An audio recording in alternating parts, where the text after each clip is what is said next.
My name is Alexa Stevens. I'm 32 years old and I work as a freelance graphic designer from my one-bedroom apartment in Sunnyvale, California. For 6 years, I paid my mother's mortgage. For 6 years, I funded my brother's lifestyle. For 6 years, I showed up to family dinners where I sat at the table but never really had a seat. And you know what's strange? The thing that finally broke me wasn't the money. It wasn't the thousands of dollars I transferred every month while eating ramen for dinner. It wasn't even the years of being treated like the family ATM instead of a daughter. It was 7 words from a 7-year-old girl. "You can't sit with us. Mom said you're not family." My niece Lily said it with such casual certainty, like she was reciting a fact she'd learned in school. The sky is blue, water is wet. Aunt Alexa isn't really family. And then the table, my mother, my brother David, his wife Jessica, they laughed. Not nervous laughter, not the kind that tries to smooth over an awkward moment. Real laughter, the kind that comes from somewhere genuine. That's when I understood. I had been funding my own exclusion, paying rent to sit at a table where I would never belong. I got up. I walked out. I didn't slam the door or make a scene. I simply left. And for the first time in my adult life, I didn't come back. The next day, my mother texted, "Mortgage payment due tomorrow." I replied with 2 words that would change everything. Figure it out. Before we dive into how I set myself free, please take a moment to like and subscribe, but only if you truly enjoy this story. And I'm curious, where are you watching from? Drop your city below in the comments. Now let me take you back to where it all began. I was 3 years old when Patricia and Robert Stevens adopted me. I don't remember much about the foster system before them, just fragments of institutional beige and the smell of industrial laundry detergent. What I do remember is my first night in their house in Sunnyvale. Patricia made chocolate chip pancakes for breakfast the next morning, and when I spilled orange juice all over the table, she just laughed and said, "Good thing we got the kind of table that wipes clean." I thought I'd won the lottery. David was already 5, their biological son, but in those early years, he seemed genuinely happy to have a sister. We'd build blanket forts in the living room, and Dad would pretend he couldn't find us, making exaggerated searching noises while we giggled underneath our pillow fortress. Mom would take photos constantly. Her favorite was one of David and me covered in finger paint, grinning with missing front teeth. "My beautiful children," she'd say, framing that photo and putting it on the mantel. I believed her completely. Robert Stevens was a mechanical engineer, steady, reliable, present. He taught me how to ride a bike in the cul-de-sac, running beside me with his hand on the seat until I finally found my balance. When I fell and scraped my knee, he carried me inside on his shoulders, singing "The Ants Go Marching" to distract me from the sting of hydrogen peroxide. "You're tougher than you think, Lex," he'd say. Only he called me that. Mom was a stay-at-home mom who volunteered at our elementary school and hosted elaborate birthday parties. She was the type of mother who packed homemade cookies in our lunches and never forgot to leave notes. "Have a great day, sweetheart," written on napkins in purple marker. I kept every single one in a shoebox under my bed. There was this moment, I must have been 8, when a girl at school asked if David was my real brother. I didn't know how to answer, so I came home crying. Mom sat me down at the kitchen table, the same one I'd eventually be excluded from, and held both my hands. "Listen to me, Alexa," she said, her voice fierce and certain. "Blood doesn't make a family. Love does. You are my daughter in every way that matters. Don't you ever let anyone tell you different." I clung to those words for 24 years. When I was 12, Dad died. Massive heart attack at 47, gone before the ambulance arrived. The grief was crushing, but we held each other through it. Mom, David, and me, a triangle of survival. At the funeral, Mom kept me close, her arm around my shoulders the entire time. "We still have each other," she whispered. "That's what matters." I thought we were unbreakable. In high school, I started noticing the differences. David got a new car for his 16th birthday, while I got a used bike. He went to UC Berkeley, while I went to community college because the money's just not there, honey. But I rationalized it. He was older. He'd applied to better schools. It made sense. I worked 3 jobs through college, finally finishing my graphic design degree at San Jose State at 23. When I landed my first real client, Mom seemed proud. She posted about it on Facebook. "So proud of my talented daughter," with 3 heart emojis. "See?" I told myself. "She does see me." By 26, I'd built a decent freelance business. I wasn't rich, but I was stable, comfortable. And when Mom called saying she was struggling with the mortgage after her part-time bookkeeping job cut her hours, I didn't hesitate. "How much do you need?" I asked. "Just $2,000 this month, sweetheart. I'll pay you back." She never did, and I never asked. The first payment became the second. The second became routine. Within a year, I was covering her full mortgage, $3,200 a month, plus utilities when she forgot to pay them. I told myself it was temporary, that I was helping her get back on her feet. But something else was happening, something I didn't want to see. Family dinners started feeling different. David had married Jessica when I was 27, and suddenly the dynamic shifted in ways I couldn't name. Jessica was from old Silicon Valley money. Her family had gotten in early on some tech investment, and she had very specific ideas about what family meant. "It's so sweet that you're helping Patty," she said once, using my mother's first name like they were friends, not family. "Not everyone would be so generous with their resources." The way she said resources made my skin prickle. David stopped calling except when he needed something, a loan for a business opportunity that never materialized, money for Lily's private school tuition because you know how important education is. Each time he'd add, "You're such a good sister. Family takes care of family." But the invitations to family events started coming later and later. I'd find out about Sunday dinners on Monday, birthday parties I learned about from Facebook photos. When I mentioned it to Mom, she'd look confused. "Oh, honey, I thought David told you. It was so last minute." It was never last minute. The language started changing too, subtle shifts that I cataloged in the back of my mind but didn't confront. Jessica started referring to the real cousins when talking about her sister's children. Mom began introducing me at her book club as Alexa who helps me out financially instead of just my daughter.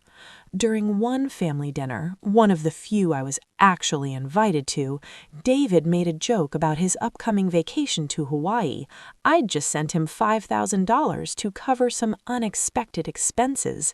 "Must be nice to have family who support your dreams," I said, trying to keep it light. Jessica laughed, sharp and quick. "Oh, well, that's what money's for, right? Making other people's dreams possible." The table got quiet for exactly 3 seconds, then Mom changed the subject. I started keeping records. Not intentionally at first, my therapist, Dr. Sarah Chen, had suggested I journal my feelings about family dynamics. But the journals became screenshots, text messages saved in folders, bank transfers with memo lines. "Why are you documenting this?" Dr. Chen asked during one session. "Because they keep saying they didn't say things," I admitted. "David will ask for money, I'll send it, then 2 months later he'll say he never asked. Mom will promise to pay me back, then act like we never had that conversation." "That's called gaslighting, Alexa." I didn't want to believe it. The breaking point started building at Thanksgiving 2 years ago. I'd paid for the entire meal, $400 in groceries, plus I'd cooked half the dishes in my tiny apartment kitchen and brought them over. When I arrived, the table was set for 8. There were only 7 chairs. "Oh," Mom said, hand flying to her mouth, "let me grab one from the garage." The chair she brought was a folding one, different from all the others. I sat at the corner, next to the wall, while everyone else had the matching oak chairs Dad had built before he died. Jessica was talking about family traditions. She said, It's so important to pass things down, she gestured at the table. These heirlooms mean something. They connect us to our real heritage. Real heritage, I repeated quietly. No one seemed to hear me. Lily's 7th birthday party was on a Saturday in late September. I'd bought her a beautiful art set, the professional kind, with oil pastels and watercolor paper, because she'd mentioned wanting to paint like her Aunt Alexa. $140 I didn't really have that month because I'd just sent Mom an extra $1,000 for emergency dental work. The party was at Mom's house. My house, really, since my name was on the mortgage refinance I'd co-signed 3 years earlier. The backyard was decorated with purple streamers and a unicorn bounce house. There were maybe 20 people there, mostly Jessica's family and their country club friends. I arrived at 2 p.m., exactly on time. David was manning the grill, wearing an apron that said, "Grill Master." He nodded at me but didn't stop his conversation with Jessica's brother about golf handicaps. Inside, Mom was arranging a fruit platter. When I tried to help, she waved me away.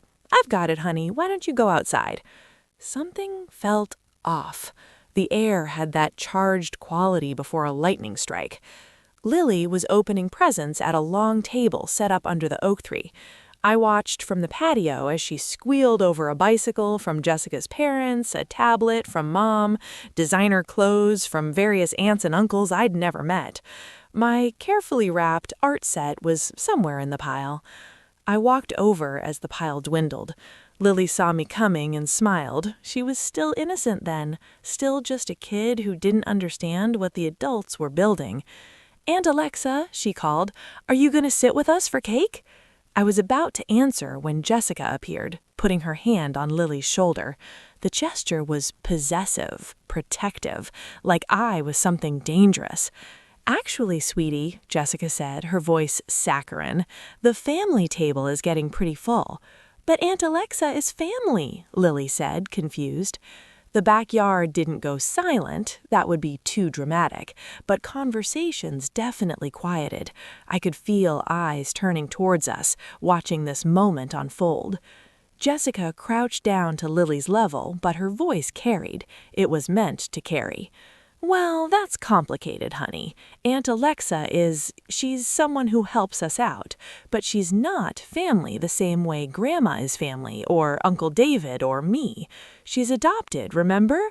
We talked about this." My chest constricted. Every molecule of oxygen seemed to evacuate the space around me. Lily's face scrunched up, processing. "So she can't sit with us?" "The family table is for real family," Jessica said gently, like she was explaining something obvious and kind. "Maybe Aunt Alexa can sit with the adults at the other table." That's when Lily looked at me, her 7-year-old face open and trusting, and said those 7 words that detonated my entire world. "You can't sit with us. Mom said you're not family." The laughter started with David, a genuine guffaw like his daughter had said something clever and precocious. Then Jessica joined in, delighted that her lesson had landed. Then Jessica's sister. Then her mother. Then my mother. Patricia Stevens, who'd promised me at 8 years old that love made a family, laughed at her granddaughter's casual dismissal of her adopted daughter. Not a nervous laugh, not a, "Oh, honey, that's not quite right" laugh, just laughter, affirmation, agreement. I stood there holding a gift bag with tissue paper, my face burning, my hands shaking, while the people I'd sacrificed everything for found humor in my exclusion. Nobody corrected Lily. Nobody said, "Actually, Aunt Alexa is absolutely family." Nobody stood up. I set the gift bag on the table very carefully. My hands weren't working right, but I managed to not drop it. "Excuse me," I said. My voice came out steady, which surprised me. I walked through the house, through the kitchen where I'd helped cook 100 meals, past the living room where that finger-painted photo still hung on the mantel, through the front door that I'd helped repair when the frame warped 2 winters ago. I got in my car, I drove to my apartment. I didn't cry, not then. I sat on my couch in silence as the sun set, my phone buzzing with increasingly irritated texts. Jessica, you didn't have to make it weird by leaving. David, way to ruin Lily's party, real mature. Mom, honey, I think there was a misunderstanding. Call me. I didn't call. I didn't respond. I sat in the dark and felt something inside me, something that had been bending for 6 years, finally snap clean through. I'm gonna stop here for a second. If this story is resonating with you at all, or if you've ever felt the pain of being misunderstood by the people who are supposed to love you most, please take a moment to like this video and subscribe. It really lets me know that sharing these hard stories is worth it. The next morning, I woke up to 17 text messages. Most were from Mom, increasingly frantic as the hours passed, and I didn't reply. 6:47 a.m. Alexa, please call me. There's been a misunderstanding. 9:23 a.m. This is ridiculous. You're acting like a child. 11:15 a.m. Mortgage payment due tomorrow. Please confirm you've sent it. That last one arrived while I was sitting at my kitchen table with my laptop open, staring at my bank account.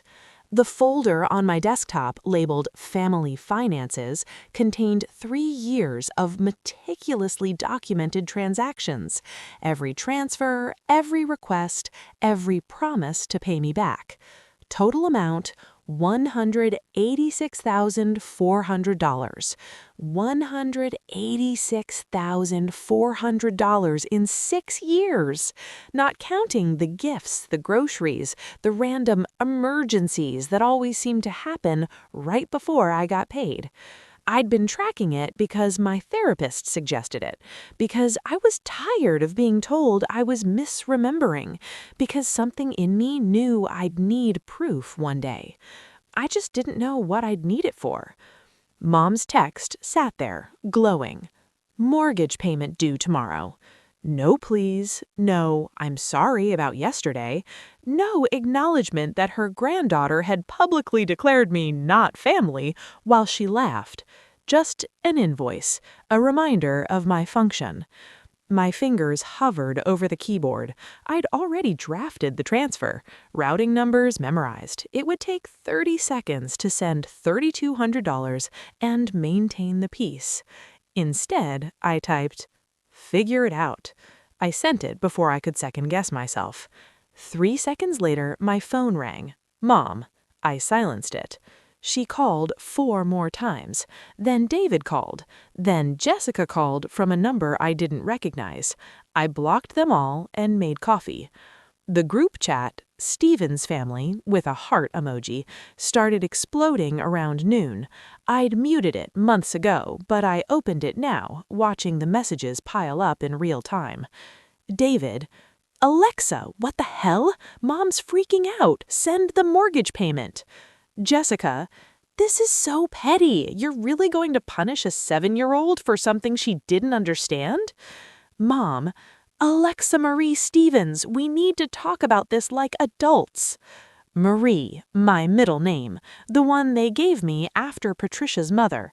Funny how it only appeared when I was in trouble. I typed nothing, said nothing, just watched. By evening, the tone changed. David, seriously? You're gonna let Mom lose her house over your hurt feelings? Mom, I don't understand what I did wrong. Please, just talk to me. Jessica, we're all worried about you. This isn't like you. That last one was almost funny. This wasn't like me. The me they'd created. The me who absorbed insults and paid bills and sat at folding chairs and smiled through it all. Wouldn't do this. That me was reliable, convenient, profitable. But that me died yesterday at a 7-year-old's birthday party. I finally typed one message to the group. I need some space. Please respect that. Then I muted the chat again. The next 72 hours were chaos I observed from a distance. Mom called the bank, discovered her mortgage payment was indeed late, called me 16 times, left voicemails that progressed from confused to angry to desperate. David tried a different approach, sending Lily's school photos with messages like, "Don't you want to be part of her life?" Jessica's messages got mean. "This is abandoning family because of one awkward moment? You really are as selfish as David always said." That one landed. David always said, past tense, ongoing. They'd been talking about me this way all along. The payment declined notifications started appearing. Mom's utilities, David's car payment, the one I'd been covering for 8 months while he built his business. Jessica's credit card, the one I didn't even know I was paying until I saw the charge labeled J. Stevens Amex. I'd been supporting all of them completely. They'd built their entire lifestyle on my silence. 3 days after Lily's party, Mom showed up at my apartment. I watched through the peephole as she knocked, then pounded, then finally stood there crying in the hallway.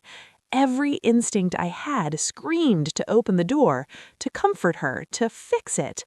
I didn't. She left a note under my door. "I'm sorry if you misunderstood what happened. Family is complicated. Please call me so we can work this out." If you misunderstood, not "I'm sorry for what happened," not "Jessica was wrong." If, conditional, my fault for perceiving their cruelty as cruelty. I kept the note, added it to my evidence folder. The first week without my family was the quietest of my life. No texts demanding money, no guilt-laden voicemails. No Sunday dinners I wasn't really invited to, just silence. And in that silence, something interesting happened. I started sleeping through the night. The anxiety that had lived in my chest for 6 years, that constant low-grade panic about making enough to cover everyone's needs, started to dissolve. I'd wake up at 7 instead of 4, no longer jolted awake by the fear of missing a transfer deadline. My bank account, without the monthly hemorrhaging, stabilized, then grew. I took on projects I actually wanted to do instead of taking every rush job that came my way. I bought groceries without calculating whether I could afford both vegetables and protein. Small things. Revolutionary things. Dr. Chen noticed immediately. "You look different," she said at our next session. "I cut my family off," I told her, just like that, direct. She didn't look surprised. "How does that feel?" "Like I've been holding my breath for years and finally remembered how to exhale." We spent that session unpacking what had happened at Lily's party. Not just the event itself, but what it represented, the culmination of a lifetime of being tolerated instead of loved, funded instead of valued. "You were performing a role," Dr. Chen said, "the grateful adoptee who earns her place through service." It was true. Somewhere in my childhood, I'd internalized a terrible equation. Love equals utility. If I was useful enough, generous enough, quiet enough, they'd really accept me. They'd forget I wasn't born into the family. They'd see me as real. But they never would, because that was never the arrangement. I was useful because I wasn't really family. My outsider status made me safe to exploit. I'd never demand the inheritance rights, the childhood home, the family heirlooms. I'd just be grateful for crumbs. "What do you want to do now?" Dr. Chen asked. "I want to stop being grateful for the bare minimum." The healing didn't follow a straight line. Some days I'd wake up energized, clear-headed, certain I'd made the right choice. Other days I'd find myself crying in the grocery store because I saw chocolate chip pancake mix and remembered being 3 years old, thinking I'd found forever. Both things were true. They had saved me from the foster system, and they had used me. I started building a new life deliberately, Not in reaction to them, but for myself. I joined a pottery class and met Sarah, a software engineer with a laugh that sounded like wind chimes. We became friends the way adults do, slowly, testing trust, building something real. I started saying no to rush projects, to undercharging clients, to people who saw my kindness as weakness. I rearranged my apartment, putting up artwork I'd created but never hung because I was always too busy working to pay other people's bills. I bought plants. I adopted a cat named Miso who slept on my chest and purred like an engine. And I kept documenting, not obsessively but methodically, because I knew they'd come back eventually, and I wanted to be ready. 6 weeks after Lily's party, Mom tried a new approach. She sent a letter. Actual paper, actual stamp. Inside was a photo, the one from the mantel, David and me covered in finger paint. I found this while cleaning, made me think of simpler times. I miss my daughter. Can we please talk? The letter didn't acknowledge what happened, didn't apologize for laughing, didn't address 6 years of financial exploitation, just nostalgia, just simpler times when I didn't know better than to accept scraps. I didn't respond. Thanksgiving came. They didn't invite me, not that I expected them to. I spent it with Sarah and 3 of her friends, cooking in someone's tiny kitchen, laughing at burnt rolls, feeling more at home than I'd felt at Mom's table in years. Christmas, I sent cards to David and Jessica's kids. Just the kids. Short notes saying I loved them, that they could reach out when they were older if they wanted. I didn't mention their parents. Jessica sent a venomous text about poisoning children against their family. I blocked her number and kept wrapping presents for Sarah's Secret Santa exchange. The real turning point came in February, 9 months after I'd walked away. I got an email from a stranger, a woman named Caroline Mendez. The subject line read, "I think we're sisters." My heart stopped.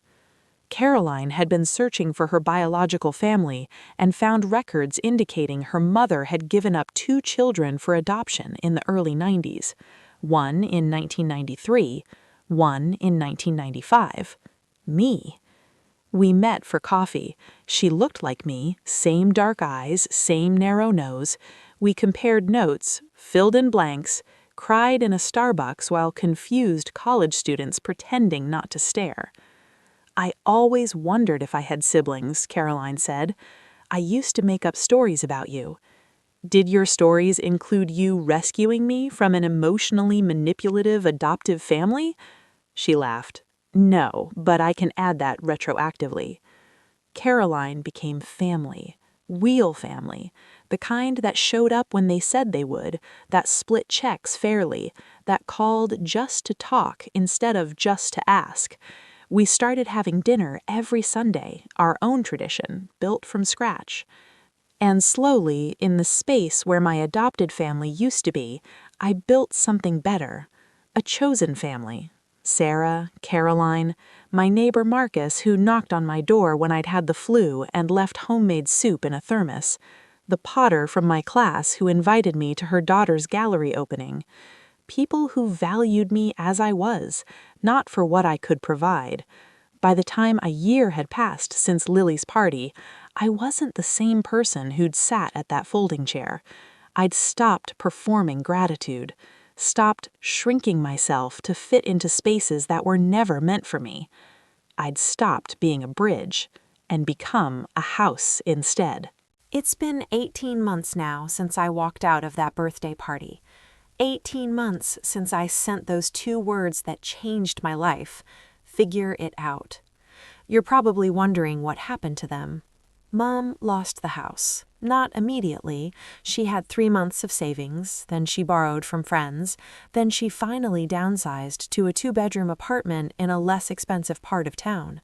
David and Jessica moved in with her temporarily when their own finances collapsed. Turns out, when you're not actually running a business, you can't claim business expenses. Who knew?